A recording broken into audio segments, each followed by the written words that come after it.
MBBS in North America. 32 లక్షలకే MBBS. ప్రపంచవ్యాప్తంగా గుర్తింపున్న డిగ్రీ.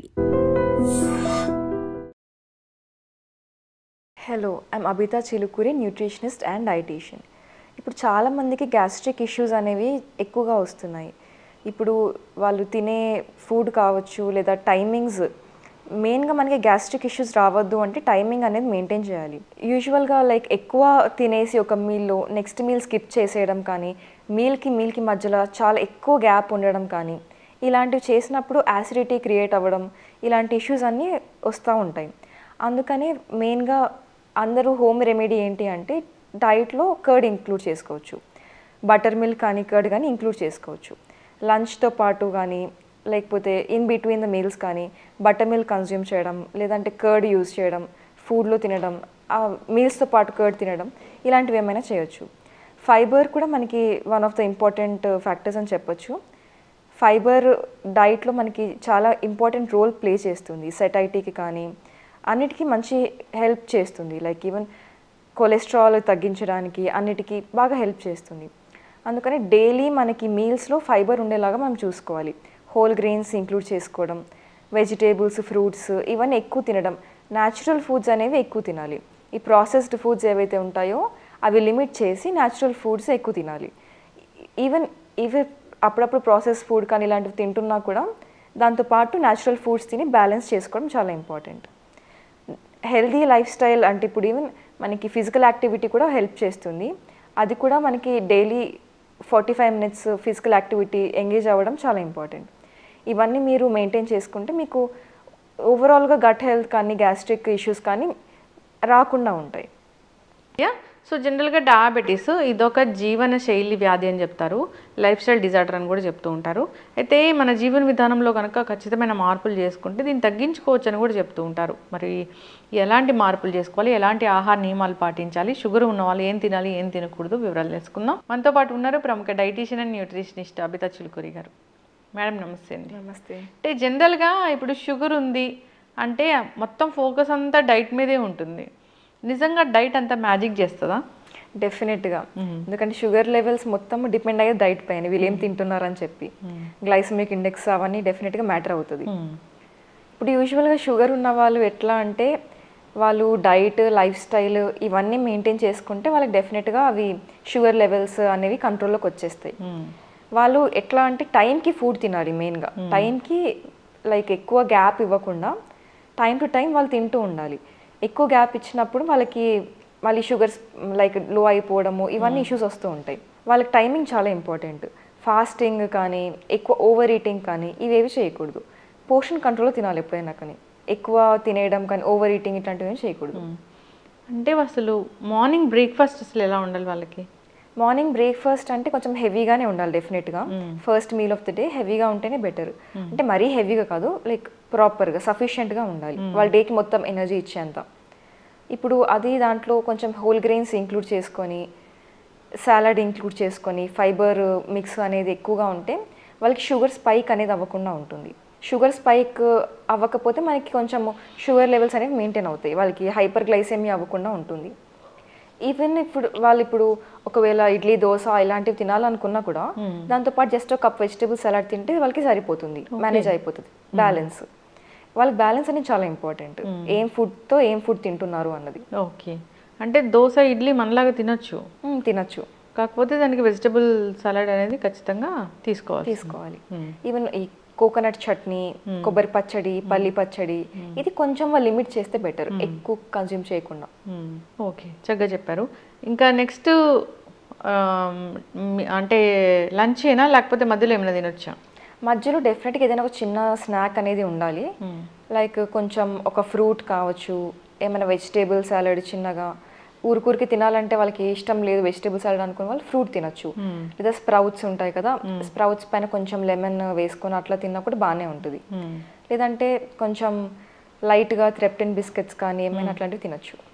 ఆకలేస్తే అంటే స్నాక్స్ తినాలనిపిస్తే ఇంకా మధ్యలో ఏం తినకూడదు. అంటే ఇలాంటివి బాగా హెల్దీగా ఉండేయే తినాలన్నమాట. అవునవును. స్ప్రౌట్స్ కానీ ఇట్లాంటివి. అవును, హెల్దీ స్నాకింగ్ చాలా ఇంపార్టెంట్ ఇట్లాంటి వాళ్ళకి. మళ్ళీ వాళ్ళు ప్రాసెస్డ్ ఫుడ్ అట్లాంటివి తిన్నారంటే సోడియం ఉంటుంది దాంట్లో, మళ్ళీ అది ఇంకో కాంప్లికేషన్ వస్తుంది వాళ్ళకి, ఎక్కువ సోడియం కన్జ్యూమ్ చేయడం వల్ల.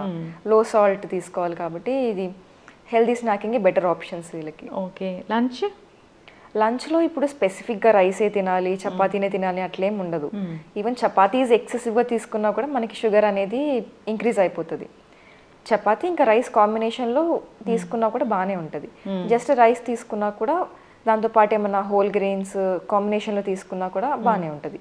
లేదా వెజిటేబుల్స్ రైస్లో వేసుకొని పులావ్ టైప్ ఏమైనా చేసుకొని అలాంటిది తిన్నా కూడా బాగానే ఉంటుంది. మనకి దాంట్లో ఫైబర్ అనేది చాలా ఇంపార్టెంట్. ఇప్పుడు ఓన్లీ రైస్ తింటే వెజిటబుల్స్ సలాడ్ కంపల్సరీగా తినాలి.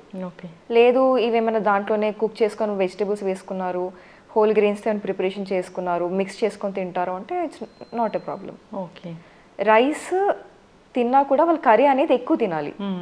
అంటే ఇప్పుడు 40% రైస్ తింటే 60% కర్రీ తినాలి అట్లా.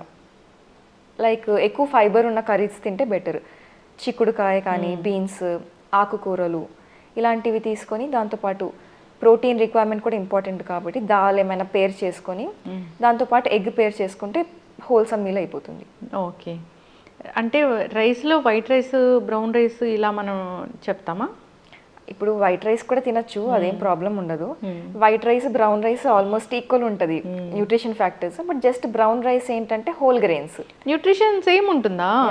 ఓకే, కొంచెం స్లైట్ డిఫరెన్స్ తప్ప పెద్దగా ఏమి ఉండదు. కానీ మనకి దీంట్లో బ్రౌన్ రైస్లో ఫైబర్ ఎక్కువ ఉంటుంది కాబట్టి వాళ్ళకి షుగర్ స్పైక్ అవ్వకుండా హెల్ప్ చేస్తుంది అంతే. ఓకే, ఇప్పుడు చిన్నపిల్లలకి ఇవ్వాలంటే ఒకవేళ అంటే జనరల్గా వాళ్ళకి ఏం లేదు అన్నప్పుడు బ్రౌన్ ఇవ్వాలా, వైట్ రైస్ ఇవ్వాలా? ఇప్పుడు మీకు అలవాటు లైక్ ఫ్యామిలీ హెరిడిటీ ప్రకారం వాళ్ళు బ్రౌన్ రైస్ అలవాటు ఉంటే తినచ్చు, ఏం కాదు. లేదు అంటే కొత్తగా ఇన్కార్పొరేట్ చేయాల్సిన అవసరం అయితే లేదు. వాళ్ళకి ఇష్టం అంటే చేసుకోవచ్చు, అది టోటల్ ప్రిఫరెన్స్ పైన ఉంటుంది. హెల్దీ అన్హెల్దీ అని అయితే ఏముండదు. చిన్నపిల్లలు గ్రోయింగ్ ఏజెస్లో అన్ని వాళ్ళు అన్ని డైజెస్ట్ అవుతాయి, అన్ని హెల్దీనే వాళ్ళకి, అట్లా ఏం రెస్ట్రిక్షన్స్ ఏమి ఉండవు. ఓకే, ఇప్పుడు డయాబెటిక్ పేషెంట్స్ లంచ్లో పెరుగు తీసుకోవచ్చా? తీసుకోవచ్చు డెఫినెట్గా. ప్రోబయోటిక్స్ ఉంటాయి కాబట్టి చాలా బాగా హెల్ప్ చేస్తుంది డైజెషన్కి కూడా.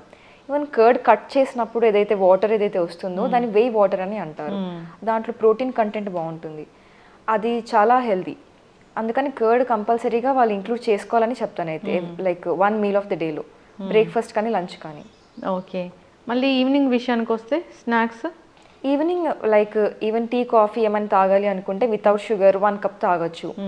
లేదు అంటే ఏమన్నా లైక్ ఇప్పుడు మఖనా కావచ్చు, ఏమైనా boiled sprouts, boiled vegetables, boiled pulses ఉంటాయి కదా, సోయాబీన్ కానీ ఏదైనా పల్సెస్, బాయిల్డ్ పల్సెస్ కూడా 1 కప్ తీసుకోవచ్చు, ఏం కాదు.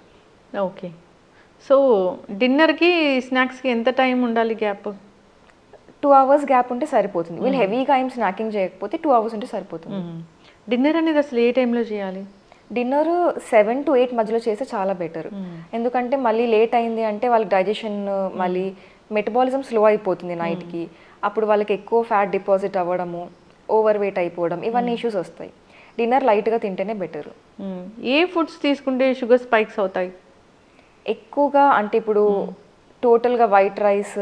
మళ్ళీ అడుగునా, ఎప్పుడైనా ఏదైనా ఒక ఫుడ్ తీసుకున్నారు దానివల్ల షుగర్ స్పైక్ అయిందంటే అది ఎలాంటి ఫుడ్?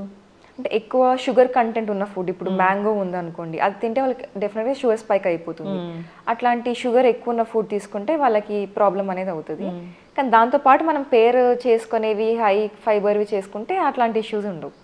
అది కూడా ఎవరు అంటే ఓన్లీ HbA1c లెవెల్స్ నార్మల్గా ఉన్నాయి, కంట్రోల్లో ఉన్నాయి, షుగర్ పోస్ట్ ప్రాండియల్ అవన్నీ కంట్రోల్లో ఉన్నాయంటే అట్లాంటి వాళ్ళు తీసుకోవచ్చు అకేషనల్గా. ఇంకా అసలు వీళ్ళు తీపి తినాలంటే అంటే ఒకవేళ వాళ్ళకి రెగ్యులర్ బేసిస్ పైన అయితే అవాయిడ్ చేయాల్సి వస్తుంది. బట్ అప్పుడప్పుడు అకేషనల్గా అంటే ఆర్టిఫిషియల్ స్వీట్నర్స్ కానీ, లేదంటే చిన్న ఫ్రూట్ ఏమైనా స్వీట్ ఫ్రూట్, లేకపోతే చిన్న పీస్ ఆఫ్ కేక్ అయినా తినచ్చు. అకేషనల్గా తింటే ఏం కాదు, బట్ దాంతోపాటు ఏం పేర్ చేసుకొని తింటున్నాం అనేది ఇంపార్టెంట్. ఎస్, చక్కగా చెప్పారు.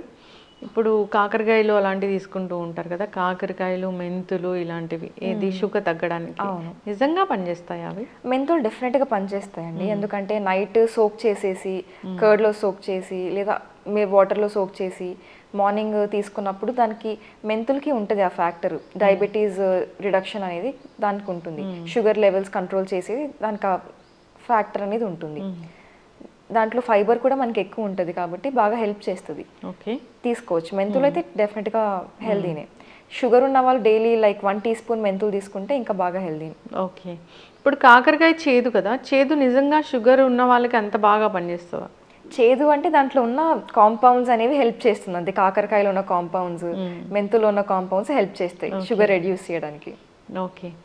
వీళ్ళు ఖచ్చితంగా ఇవి అవాయిడ్ చేయాలి అంటే ఒక 2-3 పదార్థాలు అంటే ఏముంటాయి? షుగరు, హనీ, బెల్లం 3 అవాయిడ్ చేసేయాలి. బెల్లం కూడా? అవును, చాలా మంది బెల్లం తినొచ్చు, తేనె తినొచ్చు అని అనుకుంటూ ఉంటారు. ఈ 3 కంపల్సరీగా అవాయిడ్ చేసేయాలి కంపల్సరీగా. హనీ నిజంగా మంచి హనీ కూడా మంచిది కాదా? అవునవును, మంచి హనీ కూడా దాంట్లో కూడా మళ్ళీ మనకి షుగర్ స్పైక్ అవుతుంది డెఫినెట్గా. ఓకే, ఎస్, జాగ్రత్తలు తీసుకోవాలని కోరుకుందాం. అయితే ఇప్పుడు ఒక డైట్ ఉంటుంది, దానివల్ల షుగర్ రివర్స్ అవుతుంది అనేది, డయాబెటీస్ రివర్సల్ అనేది అవుతుంది అంటే ఉంటుందా? పాసిబులే, కానీ దాంతోపాటు వాళ్ళు కొన్ని మెడిసిన్స్ కూడా ఇచ్చి బ్యాలెన్స్ చేస్తారు. ఓన్లీ డైట్ త్రూగా అంటే ఒకవేళ వాళ్ళకి ప్రోలాంగ్డ్ పీరియడ్ వరకు షుగర్ లెవెల్స్ కంట్రోల్ అవుతున్నాయి, ఇన్సులిన్ రెసిస్టెన్స్ అన్ని సెట్ అయిపోయినాయి అంటే ఆబ్వియస్గా వాళ్ళకి అది కంట్రోల్లోకి వచ్చేస్తుంది. కానీ అది కన్సిస్టెంట్గా వాళ్ళు ఫాలో అవుతే వాళ్ళకి అది రిజల్ట్స్ అనేది ఎప్పటికీ ఫాలో అవుతూనే ఉండాలి, లైఫ్ లాంగ్ ఫాలో అవుతూనే ఉండాలి. అవునవును, ఎందుకంటే ఒకసారి అది వచ్చిన తర్వాత మనకి ఒకవేళ ప్యాంక్రియాస్ సెల్స్ దాంట్లో బీటా సెల్స్ డిస్ట్రాయ్ అయిపోతే ఇన్సులిన్ ప్రొడక్షన్ ఆబ్వియస్గా ఆగిపోతుంది. అది మళ్ళీ రావాలని డిస్ట్రాయ్ అయిపోయినా మళ్ళీ క్రియేట్ అవ్వలేదు. బ్యాలెన్స్ చేసుకుంటూ పోవాలంటే. ఎస్, చక్కగా చెప్పారండి. ఫాలో అవ్వాలని కోరుకుందాం. చాలా చక్కటి ఇన్ఫర్మేషన్. సో షుగర్ అనేది తగ్గించుకునేదే అంటే పూర్తిగా మొత్తం టాబ్లెట్స్ అన్నీ మానేసేంత కాకపోయినా కాస్త రెమిషన్ వరకైనా చేసుకోవచ్చు. రెమిషన్ డెఫినెట్గా. జనరల్గా మీరు చెప్పిన ఆహారాలు ఏవైతే ఉన్నాయో వాటిని తినకూడనివి, తినాల్సినవి ఆ విధంగా ఫాలో అయ్యి అందరు హెల్తీగా ఉండాలని కోరుకుందాం. చాలా చక్కటి ఇన్ఫర్మేషన్. ధన్యవాదాలు. And for more videos, Please subscribe to iDream. Please subscribe to iDream. Please subscribe iDream. And please subscribe to iDream. For more videos, subscribe to iDream. please like, share and subscribe to the channel. Congratulations, iDream. Subscribe to iDream. Subscribe to iDream. So subscribe to iDream Media. iDream ki iDream team andarki huge congratulations. Please subscribe iDream Media. Please subscribe to iDream. Subscribe iDream. Please subscribe to iDream. iDream అంటే నా కళల ఛానల్ను subscribe చేసుకున్న నోరు తిరుగుతలేదు, మీరైతే గంట గుర్తు కొట్టండి. For more such videos, please subscribe to iDream. Subscribe to iDream. Please subscribe to iDream. Please subscribe iDream Media. Please do subscribe to iDream. Please subscribe to iDream Media. For best entertainment and information, please subscribe iDream. And don't forget to subscribe to iDream.